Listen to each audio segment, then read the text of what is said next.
నేతాజీ రహస్య ఫైళ్లపై అపోహలను తొలగించాల్సిన బాధ్యత ఉందన్నారు కేంద్ర మంత్రి వెంకయ్యనాయుడు. ఫైళ్లను బయటపెట్టినందుకు బెంగాల్ ప్రభుత్వాన్ని అభినందించాలన్న ఆయన ఆ రహస్య ఫైళ్లను పరిశీలించాల్సి ఉందన్నారు. భూసేకరణ బిల్లుపై కాంగ్రెస్ విమర్శలు చేయడం హాస్యాస్పదమన్నారు.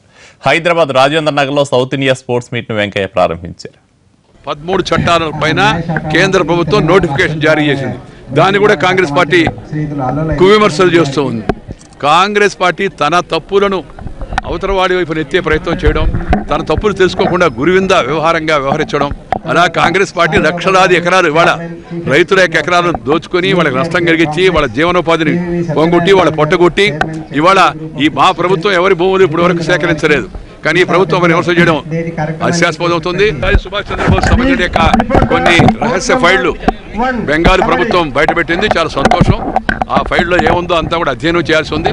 కేంద్ర ప్రభుత్వం అలాంటి నిర్ణయం తీసుకోముందు ఈ నిర్ణయం వలన అంతర్జాతీయ సమాజం పైన ప్రభావాన్ని ఒకసారి అధ్యయనం చేయాల్సి ఉంది. కేంద్ర ప్రభుత్వం అధ్యయనం చేసిన తర్వాత తుది నిర్ణయం తీసుకోవాల్సి ఉంది.